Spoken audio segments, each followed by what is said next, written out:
What is good, ladies and gentlemen, and welcome to another episode of the Fundamism Podcast, the first episode of 2021. Now, I know many of you are hungry because you are avid listeners and ingesting the Fundamism philosophy and learning more how to create joy, fun, and fulfillment in your life. And that's why I'm very excited about what we have in store for you as the year progresses. You know, there's a lot of brilliant minds on the planet, brilliant minds that talk about the importance of having your why, right? Your why. Why do you do what you do? Why are you so passionate about whatever it is you're inviting into your life? My word for this year and beyond is how, specifically how, because you could know why you do what you do, but understanding how to make it happen or how to create additional joy, fun, and fulfillment in life might be a little more challenging. So as we progress in our Fundamism journey together, you're going to find that we're inviting guests that talk very deliberately about how they invite joy, fun, and fulfillment in their life. And we got a doozy for you today. But before I introduce him to you, I want to shout out our sponsor, CharlieHustle.com. Charlie Hustle has been with us from day one. They are not only an amazing lifestyle apparel brand, but they are doing really big things in community and specifically showcasing the power of kindness and heart in everything that we do. If you know nothing of CharlieHustle.com, do yourself a favor, go to Charlie Hustle to learn more. Now, our guest coincidentally brought a Charlie Hustle item on our show today, the What's Good Fundamism Charlie Hustle collaboration shirt. Our guest is a devoted husband. He is a father of four, a dog dad, and the CEO of Premier Speakers Bureau, Mr. Shawn Hanks. What's good, my friend? Well, I'm fired up after that intro. I'm a little tired, Paul. My goodness, you bring huge energy to everything you do. That's exciting. And I don't want to hijack the intro, but what a perfect timing. This shirt is incredibly comfortable. And I told you prior to, I wanted to wear it on camera here, but I also felt like I had to dress up and look like a professional. So I will be working out in this shirt this afternoon. That's not hyperbole. Legit, at 4:30 today, I hit the gym in that shirt. So I love it. It's comfortable. You know what's funny is you said that you came on and you wanted to look professional. I myself, for those of you not indulging on YouTube, I'm wearing a Dumb and Dumber shirt. I don't know if you could see this, but this is Lloyd Christmas and Harry on it, a button up with a bow tie. But I wanted you to understand intellectually where I was in the midst of this interview, Shawn. Listen. An orange bow tie, by the way. You left off the orange, and that's an important detail that you omitted. That is exactly right. Obviously, you said I bring a lot of energy to everything that I do. And coincidentally, in all the interactions that we've had, and I want to talk about where they started, you consistently tell me that you're not the most fun individual, or you're going to have to figure out how to be more fun in preparation. Truth. Or Boy Scout. That's true. But that is false. That is self-deprecation at its finest, because I follow your social media journey. I see a lot of what you present to the world, and you, my friend, are very fun. So that begs the question, same question we start every podcast with. What do you do for fun, Shawn? Oh my goodness. Well, and you were kind to let me know that curveball was coming, because what do I do for fun? That's it's a great dinner party conversation, but it's tough when you really start drilling into what do you do. I was trying to split up what do I do for fun that takes me away from work and is truly what I would consider just like, oh, this is just for fun's sake. I guess music is that thing, Paul. I love music. I grew up in a musical family, so I play keys. You mentioned the social media stuff. When I just have a heck of a day, like a monster day, not always, but pretty often, I'll go home and just say, I need to figure out a song to play. That inevitably turns into me finding something interesting and then recording it and putting it on Facebook for other people to see, for better or for worse. It's often mistake riddled, and I will quickly admit that. But that's the thing when you say fun that pulls my brain away from some kind of stress or whatever that is.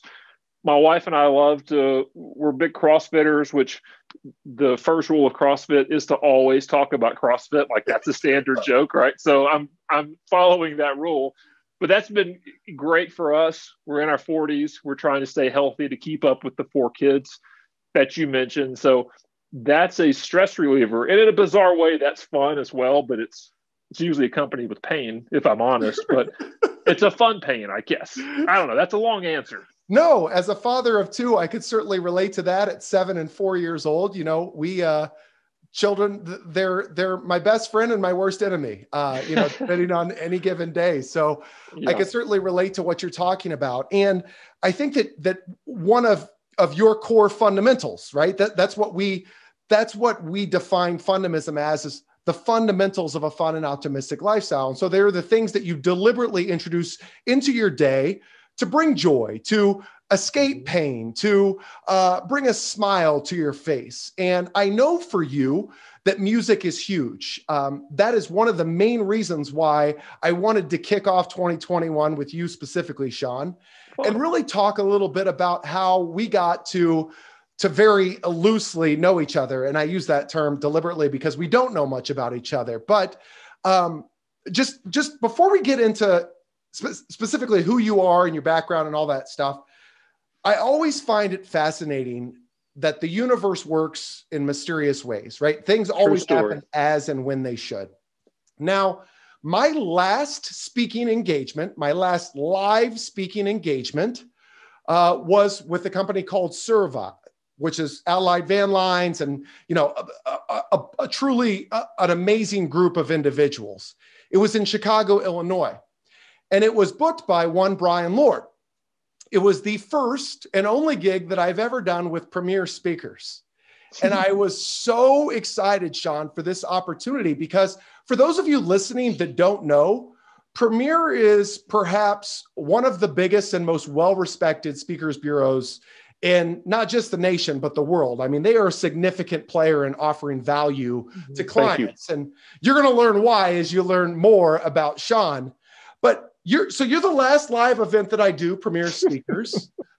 Then I get word that the IASB, International Association Speakers Bureau showcase was canceled.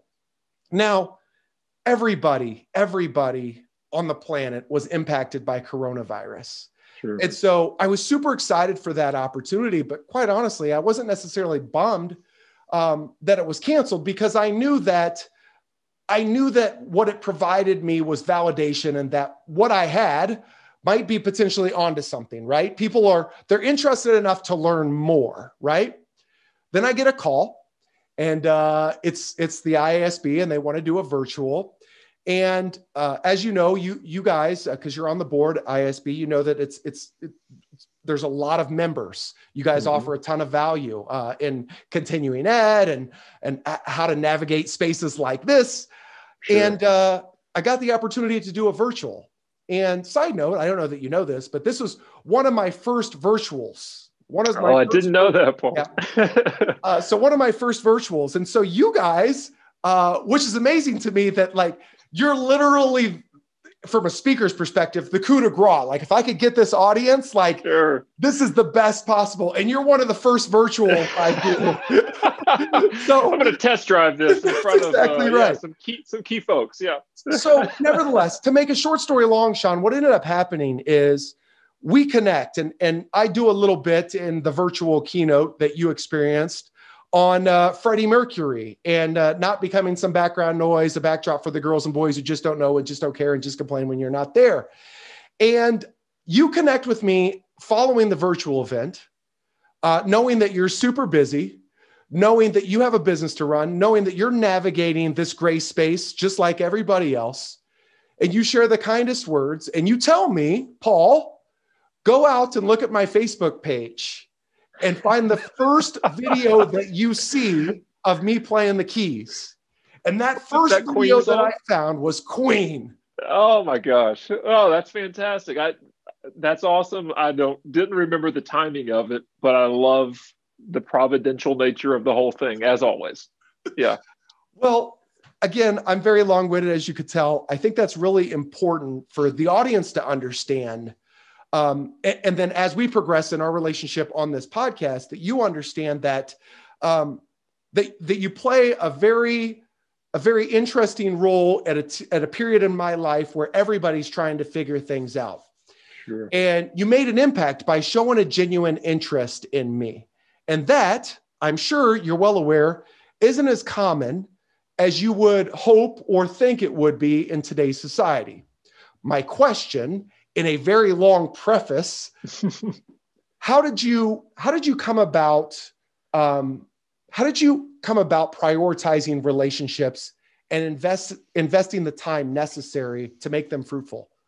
Yeah, Paul, that's a great question. And part of it is encouragement to be more intentional to do that thing. Or that's what I take from it is I'm encouraged when you share a moment, if I'm honest, like we had connected through some mutual friends. I know you've got some friends in Kansas City that are friends of mine that I respect a great deal. That had value. So in that moment, I thought, oh, what a great guy. I've got something I want to share with him. I am not exaggerating. It's not hyperbole to say, I say often, I'm not a fun guy. So please don't hear me backtracking off of that. But in the moment, I just thought, well, this is how funny that I recorded this. By the way, that took like 10 takes because that was a really tough song. Queen, those guys, amazing musicians, all-time musicians. We know that. But it just in that moment, I was like, how funny that I recorded this. That was something you had used in your presentation. Hey, check this out. So that was just the universe winking. I've heard people describe it that way before. I'd done something that I got a kick out of, thought you would, and it meant something to you. That's cool. I'm old school in the approach of like people genuinely ultimately buy and take advantage of services from people that they like. So if I'm honest, it might be self-serving. I want to say it's just because I want to make the universe a little bit better when I leave it than when I got here. Yes. It is self-serving though, because you won't. What's that? I said, you want to say that, but you won't. Yeah, right. Exactly. But ultimately, like people buy and they pour into friendships and relationships and opportunities for people that they like and they care about. So if you can move the needle just a little bit by being a nice person and sending a handwritten note when a text would work and those kinds of things. Like over time, I started at Premier in 2000. So this is my 21st year. And I've always tried to take that approach of send a handwritten note, make sure you go one more step to say thank you. Those kinds of things. We'll see if it works. We've been very blessed up to this point, even through COVID, which hit the live events industry, like you said, like a sucker punch. Man, we're still here and we still got our staff and everybody, all the families that Premier provides for are still here. I think some of that is because of the relationship attention that we've given for 26 years now. Premier's in its 26 years. I've been here for 21. Those things are connected in some way. Well, I couldn't agree with you more. And it's so simple, Shawn. Like it's so simple that if you show a genuine interest in others, if you create meaningful interactions, if you allow people to feel valued, then ultimately they'll remember you and they'll want to potentially do business with you and they'll share your value with their friends and their family and all that stuff. But it's so, and this is, I'm not cynical. I'm just being honest with my experience as of late, based on the social divide and political landscape and social media and all that stuff, that it's so rare to truly feel it, that when you get it knocks you right in the teeth and you recognize it and you hold on without letting go because you know it's going to add value. And so I say that because as a listener, a Fundamism Podcast listener, as we progress in our journey together and you're looking for how to incorporate Fundamism in your life and generate more joy, fun, and fulfillment, guys, it starts with relationships.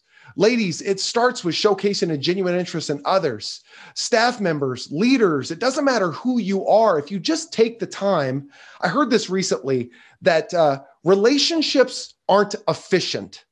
Now, you can make interactions more efficient but relationships on the whole, they aren't efficient.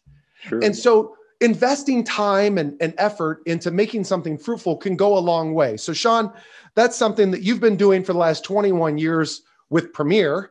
How did you get with Premier? Because the event space is one that a lot of people would shy away from. Sure. There's a lot of huge personalities in it. Yeah. Tell us about how you landed here. Paul, it's a ridiculous story, almost a fun story. A friend of mine, and I'll never forget the day. This was October 12th, was a Wednesday. A friend of mine interviewed at Premier. Premier was at the time a 5-year-old company, had already had some success, but was a small version of what it is today. A friend of mine interviewed here. She is incredibly sharp. Anyone watching this, hearing this, would hire her in a minute. She did the entire interview, finished. Our founder, Dwayne, who's been a great mentor, still in the mix at Premier, did his usual interview question. Do you have any final questions for me? Her final question was, tell me again what type of audio speakers you sell. She had done the whole interview thinking that as he talked about selling and booking speakers, it was like PV, audio speakers, right? So they agreed pretty quickly, this isn't the right job for you. And she agreed and said, yeah, it's not for me. And she's awesome. And she's super talented. Literally on her way out, she said, I think I know a guy who might be interested in this gig. I mentioned I grew up in a musical family. Like, we traveled and sang when I was a kid and all that. So I've kind of been in the entertainment, booking, whatever representation world to some degree, right? Dwayne called me on a Thursday morning. That was the 13th. Said, hey, do you want to meet up? I didn't know who he was. This was in 2000. I think Google was a thing, but if I Googled it, Yahoo'd it, or whatever, I didn't know what a speakers bureau was. Like, a speakers bureau is not a thing you know what it is unless you need it, right? Right. I went and interviewed, and on my way out, he was like, hey, if you want the job, it's yours. It was just to start as an agent and try to figure it out. You know, it was a kernel of a company that was growing, but it was still growing. And I had a current job that I didn't love. It was kind of just to get me through a job in Nashville. And the guy was really gracious. I gave my 2 weeks, and he said, no, just like take off, like go do something that you want to do. He knew I wasn't going to be there long term. I called Dwayne, and that Friday. I started on that following Monday, which I think was the 16th. And that's the story of how I got here. So I just kind of grew along with the company and have been here for over 2 decades since. But the story of, I desperately wanted this, went to college, got a degree to do it, went and did it. I wish that was the story, but it wasn't. It was God just providing some different avenues, and I ended up here, and it's been an incredible ride, and it still continues to be one. Which begs the question, what do you know about audio speakers? You can plug them in and turn them on. Those are my two bits of knowledge. So interestingly enough, you said, you didn't even know what a speakers bureau was. And that is a fascinating story.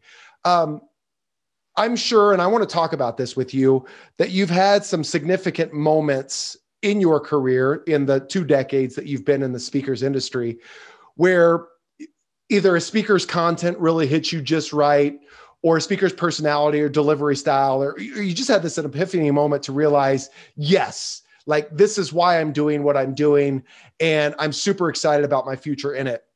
For me, the first speaker that I ever got to see live, Shawn, was a gentleman by the name of Keith Harrell, and his concept, of course, attitude is everything, right? Mm-hmm. So I worked at Farmers Insurance years and years ago. My career culminated as the director of call center operations out in Portland, Oregon, tasked with the performance management strategy of 2,500 people. More stress than anything that I've ever experienced in my life. Longing for a more lighthearted approach to business. But long before that, I was a call center representative. And we hired Keith Harrell to come in, and he did an hour keynote. And I'll never forget, Shawn, he got up on stage, and he had a headset waiting for him, the same headsets that we use every single day.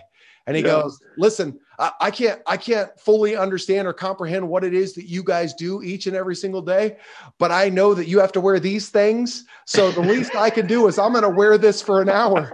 And so he wears in his keynote speech a headset. Shared suffering. Yeah. The funniest part with the little AV cord just dragging behind him everywhere he went.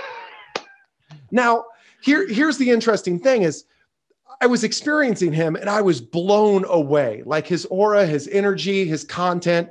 I took so many notes, Shawn. I went and I bought a DVD and I literally went through frame by frame and jotted down every single thing that he said. And I got promoted to a trainer and I started leveraging much of his content in my training rooms. Right. Great. And so I became Mr. Super Fantastic Junior, essentially.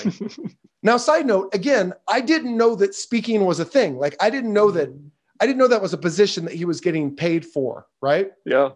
Fast forward, I moonlighted my career at Farmers. It was done, and I was pursuing Fundamism, but I didn't know what it was. I didn't know if I was a consulting firm. I didn't know if I was a coaching platform. I didn't know what it was. Mm-hmm. And I got a call to go do a keynote for the Golf Course Superintendents Association of America. And it was through just a mutual friend. And I had never done one, so I said, sure. I wrote the content of it. I'm very informal, as you know. I have a general outline, but I went at it. It was roughly 70 golf course superintendents in Lawrence, Kansas, predominantly male, predominantly white. I just say that because it's important to understand the audience and what we're talking about. And probably they were probably middle-aged to older, right? Demographic. And so here I am, this young, excitable guy talking about fun in the workplace. and they pushed back, Shawn. I mean, they pushed back considerably, wow. Right? And they that's all fine and dandy, but I can't get our folks to get off their dang phones and focus their attention on the job at hand. And so we just stopped. Like we just stopped what my desired outcome was. And we got into content related directly with them. So I'm going to stop for just a brief moment. I know I'm doing a lot of talking, but I think it's amazing for people to understand that sometimes you could be very deliberate about a desired outcome. And sometimes, to Shawn's story and the story that I'm telling you now, you just fall into it magically. The universe happens as it should. Mm-hmm. So I do this gig. I get a call a week later from Angela Cox out of Midwest Speakers Bureau. Midwest? Oh, she's awesome. She is awesome. Terrific. She's amazing. And the story goes, Angela calls and she says, Paul, I got a client that wants to book you. They loved a gig that you did recently. How much do you charge? And I said, I don't know. She said, well, what's your website? I said, I don't have one. And she goes, well, what's your content? I said, well, this is what I did for them. And then I said to her, Shawn, I said, I'm sure you've already figured this out, but I'm somewhat ignorant in your space. I don't know what the hell I'm doing. Can you help? I'm making it up. Yes. Can you help me? And she said, I can't. I don't have the bandwidth. Like you, I'm certain that so many speakers, individuals that have aspirations of being speakers, they reach out constantly asking for help. And she was honest in saying, Paul, I can't. And I said, thank you. I appreciate your honesty. I got it from here. Let's book this client. Shawn, we booked this client. And then somebody in that audience wants to book. And then somebody in that audience wants to book. Paul, that's the highest compliment you can get from an audience is another opportunity to speak. Well, I greatly appreciate you saying that. And I'll honestly say that I wasn't being deliberate in inviting that, right? Like I was just being the authentic version of myself. Now, doing what you love. This is a very long-winded, that's the foundation of what we're doing here. Very long-winded approach to get back to you and say that you keep bringing up this concept of fun and that you wouldn't classify yourself as fun. How do you define fun? Like, what is fun defined for you as? Oh, Paul, that's a great question. My mind immediately jumps to something kind of outlandish or shocking. And I know that's ultimately fun is probably a moment in time where you just stop and smile and get a chuckle. I do love humor. I'm sarcastic, really dry. So I love like stand-up comedians, that kind of stuff. I guess the ability to laugh, I definitely have that, and I love it. The wackiness that I think of when it comes to fun, my test is probably wrong, or my measurement for fun, but that's where my brain goes to immediately, is this like wacky, big, crazy thing. But I'm sure it's should be measured more in the smaller smile moments where you chuckle and go, wow, that brought something interesting to my day. Yes, for sure.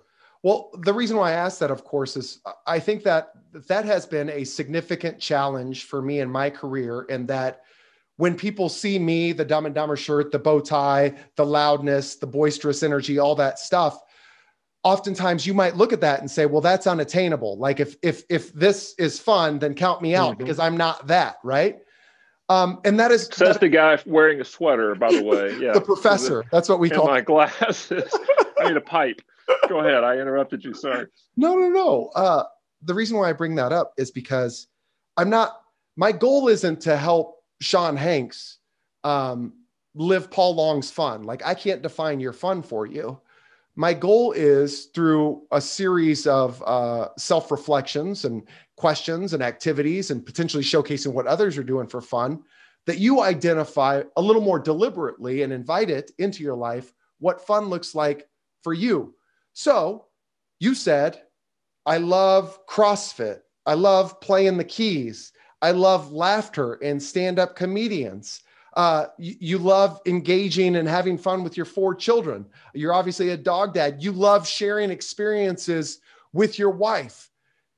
What percentage of your time outside of what you do at work, what percentage of your time at home, your personal time, is really devoted to those things that we just talked about? Music, your family, laughter, and exercise. Oh, percentage.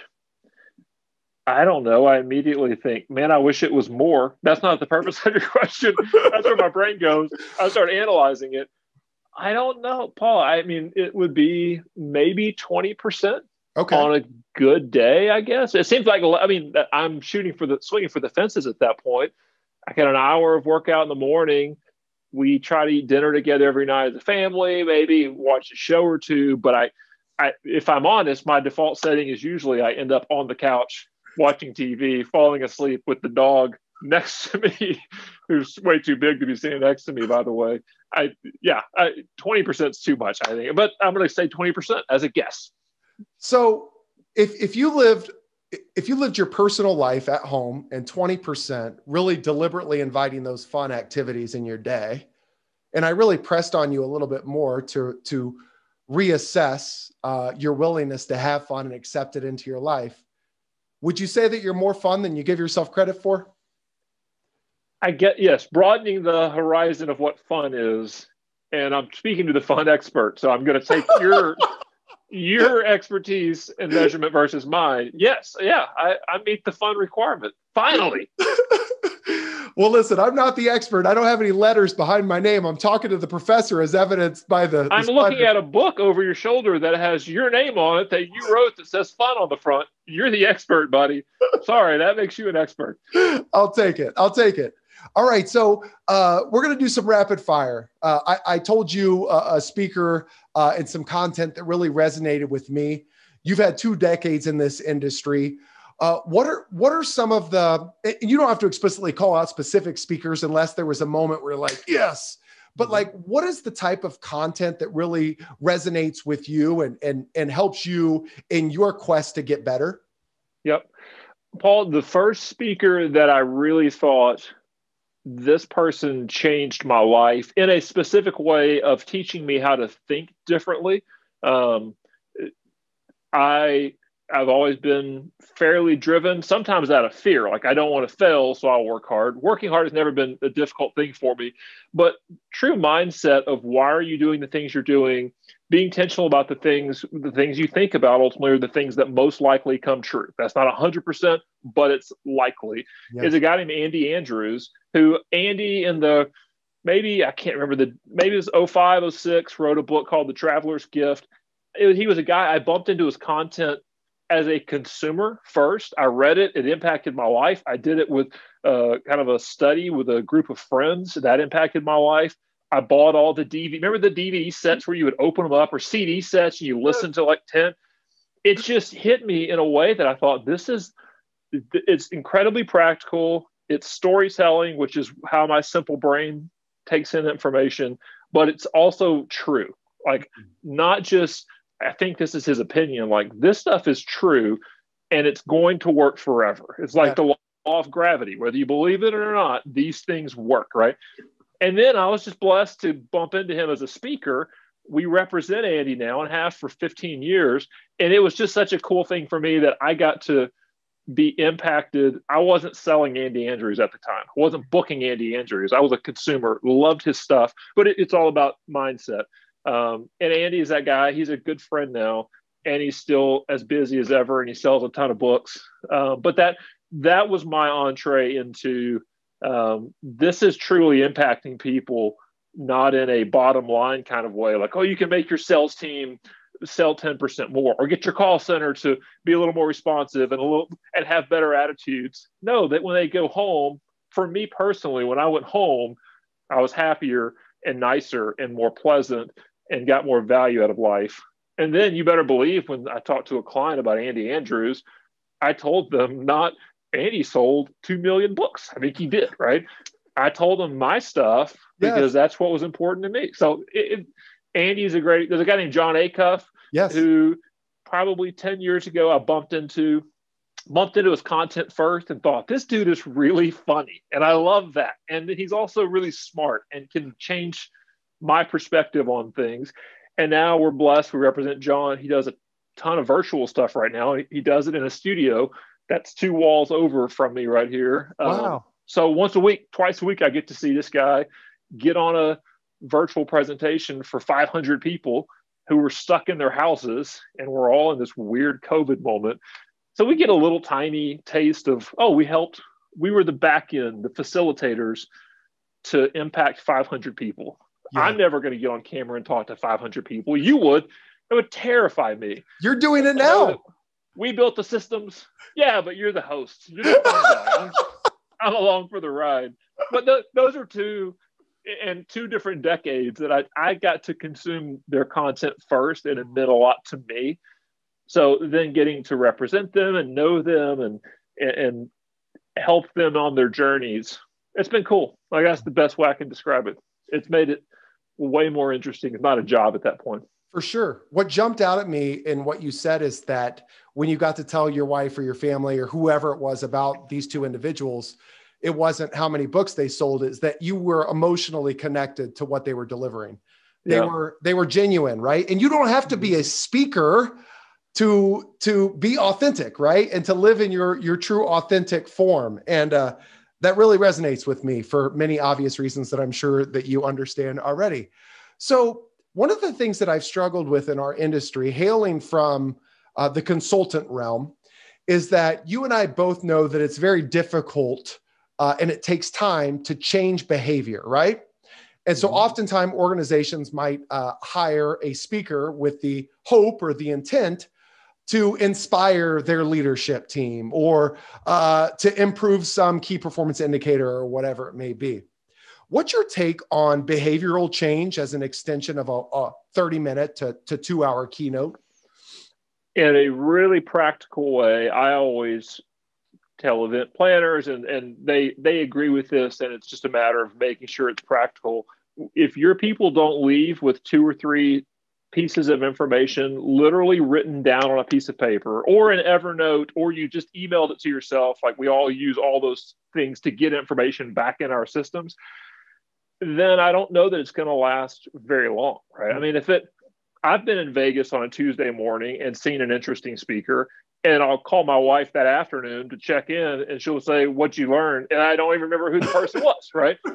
But you better believe if I put it in Evernote, which is where I keep my whole life, I'm going to bump into that like 100 times, and it's going to be actionable. So I try to consume any type of content from this may be self-serving, like what can I do with this now or in the next 24 hours, in the next 48 hours?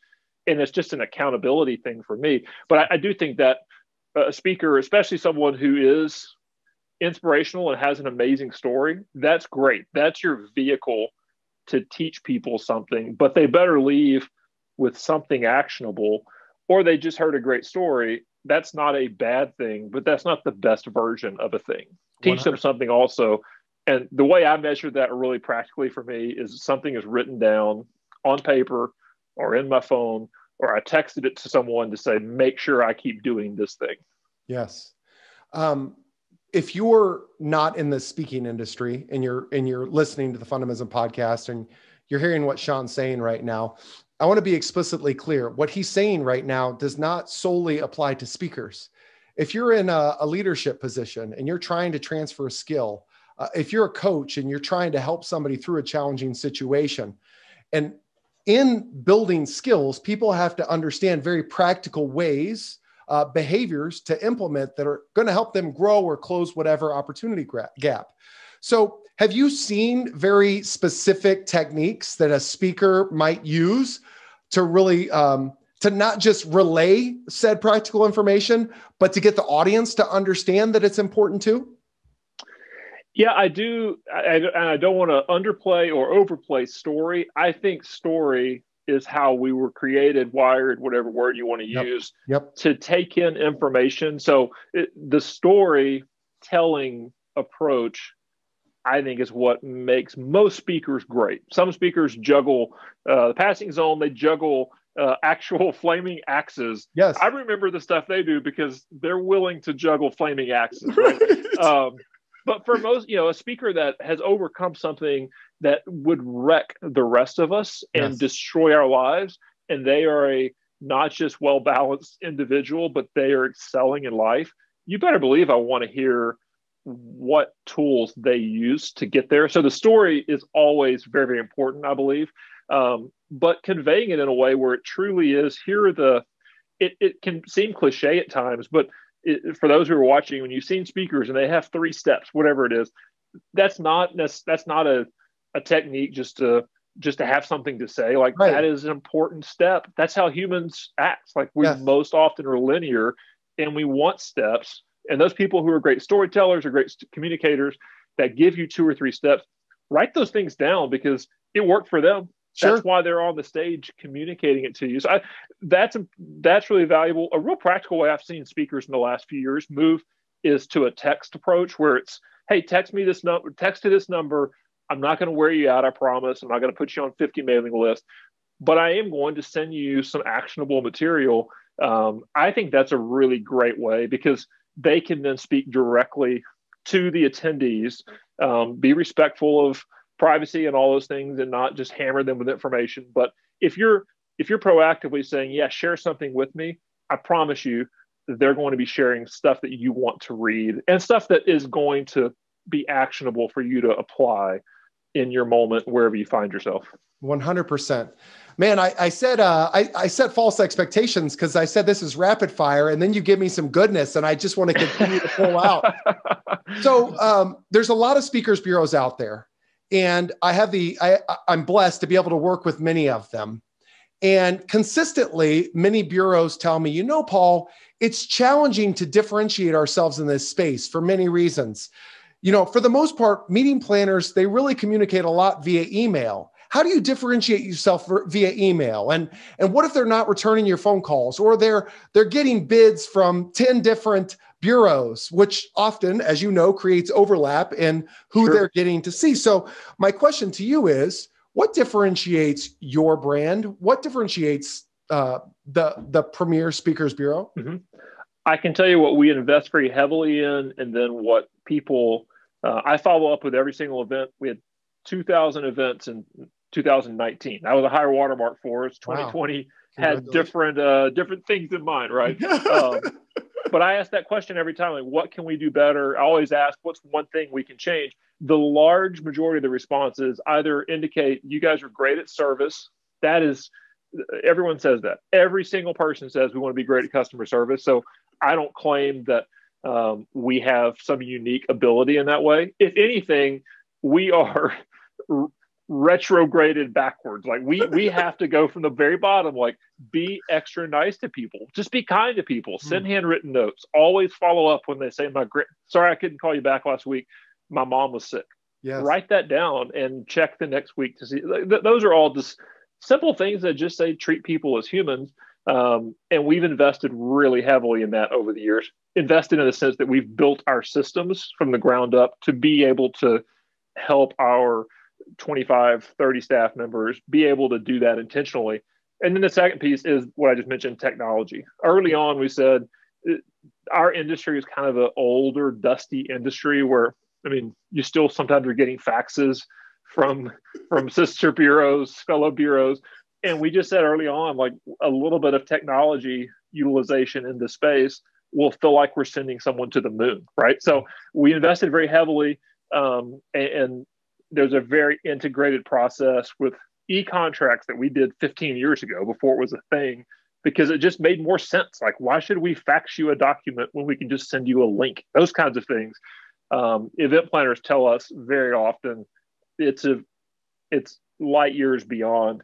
I don't take any credit for it because we have a brilliant CIO who has managed the whole process for over a decade. His team is brilliant. But the integration of technology into booking Paul to speak, managing all of his travel and event logistics and all those details, making sure he's at the event with all of the data that he needs about your attendees and where his hotel is and what his confirmation numbers, all the stuff that could get lost doesn't get lost, but it doesn't require 2 or 3 people in the process. There's a back-end system that helps us manage all that. So that's a long answer, but those are the two things that I think our event partners would say that's why we choose Premier over a competitor. Well, we're coming close to the end of our time together, Shawn. I mean, if we were on a flight, speaking of travel logistics, the flight. I'm putting my tray in its upright position. That's Paul. Exactly right. 100%. Yeah. The last business related question I want to ask you is related to something that I know means a lot to you, as evidenced by your core values and how you carry yourself, not just in this interview, but many of the interactions that I've had the opportunity to have with you and others, right? Based on what I've heard. How do you transfer being in the events industry for 2 decades and leading a team in the events industry space are 2 different things. How do you take your core values and kindness and showing a genuine interest in others? How do you take that skill that means the world to you and build a culture around it? Well, I would love to say there is a recipe for pouring that into other people. I do think the starting point is bringing people onto your team who value that as well. Yeah. If you bring someone onto your team who has completely different values, whether they be right, wrong, indifferent, whatever, changing them completely, that's probably an unfair expectation of a new hire. So I think we try to be intentional about hiring the people that we know already value that to some degree. I mean, that takes time to figure that out. And we've not always been perfect at that. I think on a more human level, it's treating those people how you want them to treat others, right? I mean, that's modeling behavior. I'd love to put that on a t-shirt, pretend like I made it up, but like that's been around, I know, for at least 2,000 years. That's where I originally read it when they wrote it down, is you treat other people how you want to be treated. And that rubs off and they pass it along. They experience it and go, wow, that felt better than getting yelled out for a mistake. I'm in a better mood now. When I talk to someone on the phone, I'm going to treat them better. So again, I don't claim any perfection to it, but I think I've never stopped to fully analyze that. But I think that's the way you get there, is you find people that value it, and then you continue to model that you value it first, and you want them to value it more and more and more. Yes. I love it. If you're familiar with any Dale Carnegie training, they have a 5-step skills transfer process. First step being explain. The second one is demonstrate. And something that we as leaders in society typically don't invest a ton or as much time necessary to reap the benefits, right? Demonstrate the desired behaviors. Allow them to practice, right? Observe them in the game and then provide them feedback is the 5 steps. So what you said makes sense to me. So as we wrap up our time together, we're really going to do a rapid fire real quick. The only thing standing between you and the end of this interview is you effectively answering these 5 questions and a power close. So question number 1, you got the What's Good shirt. The philosophy behind that, of course, is invite more of what's good in your day as opposed to what isn't. What's one good thing that's happened to you today? One good thing that's happened to me today, I contributed to the Barstool Fund again, which is an organization that's raising money to help small businesses because they're getting crushed under the current environment. Google barstoolfund.com and give money because they're giving free money to organizations, companies that need it that are family run. Shawn Hanks, the universe, yesterday, Barstool Fund donated to the Negro League Baseball Museum out of Kansas City. And no kidding. A previous Fundamism Podcast guest and one of the most amazing individuals you ever meet on the planet, a great storyteller, Mr. Bob Kendrick. So that's awesome. I encourage you, and I'll send you the link to see his interview. Please do. Yeah, that's awesome. All right. So I got my Dumb and Dumber shirt. You're an individual that seems to enjoy laughter. What's your favorite comedy movie of all time? Hands down, measured by how many times I quote it per day, and I do mean per day. My wife and all 4 kids will attest to this, has to be Billy Madison. Yes. Oh my goodness. Well, listen, if pee in your pants is cool. I'm Miles Davis. What's the most memorable recent memory with your family? I think that one's easy. We went to Texas for Christmas, which is where my wife and I are from. We grew up in the same small town, high school sweethearts. So grandparents all live near each other. We did Christmas with them, and then we got on a plane, flew to Orlando, and did 3 full days at Universal just to get all of it out of our system. Mom and Dad were exhausted because we got there at 6:30 and left at 10 every night. We burned off all the calories that we ate, but we had a blast. I love it. That's something that I don't see a lot of fun in, and being around that many people and waiting in significant lines. So I admire your willingness to invite that into your life. Fun is a relative term. The kids had a blast. That's right. Knowing that comedy means the world to you, and Mark Twain's old adage that humor is the great thing, the saving thing. Once it crops up, all of our irritations and resentments slip away and a sunny spirit takes their place. You love stand-up comedy, and one of your featured free virtuals recently was a gentleman that I absolutely love, Nate Bargatze and the Tennessee Kid. Who is your favorite stand-up comedian? Oh, that's going to be too tough to answer. What stinks about that question is some of them you work with. So yeah, he is. Google, if you're watching this and don't know Nate Bargatze, Google Nate Bargatze dead horse. And I understand that is mildly offensive. It's one of the funniest bits I've ever heard, and it's entirely true. Gary Goldman is phenomenal. Just one of the most brilliant human beings. Like, he's also funny. Google Gary Goldman and the naming of the abbreviations for the states. Jerry Seinfeld's king. I've seen him several times. I'm old enough to grow up watching his TV show, Seinfeld. I think he's the king. Seinfeld he's the king. The others are hilarious. If you're funny, I'll watch you. Beautiful. I love it. All right. Last question. Final question. You are an individual driven by music. You listen to it with purpose. You invite it in your day. You actually are somewhat of a musician, self-described. If you had to identify your ideal walk-up song, what would it be? Oh, my goodness. That's tough. Oh, I got it. I am probably the biggest 21 Pilots fan you've ever met. Wow. And there's a great tune off their second national record. It's called Holding On to You. It's a great tune. That'd be my walk-up song. Love it. All right. By the way, I blew it. I blew this. I'm sorry to hijack. You've got a great ending, and I'm excited about it. When you ask about, you have no idea what my ending looks like. You got a book on. You wrote a book. You're going to be great. Anchorman would have been maybe one of my second, third best comedies. I mean, it's eminently quotable.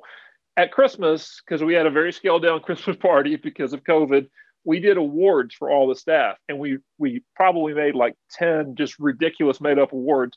This was my award that I gave to someone, and it says, "I'll hold your drink" award, and Control-Alt-Delete is I can't remember what it says, but this was given to one of the best people on the planet, a guy named Chris Yunt.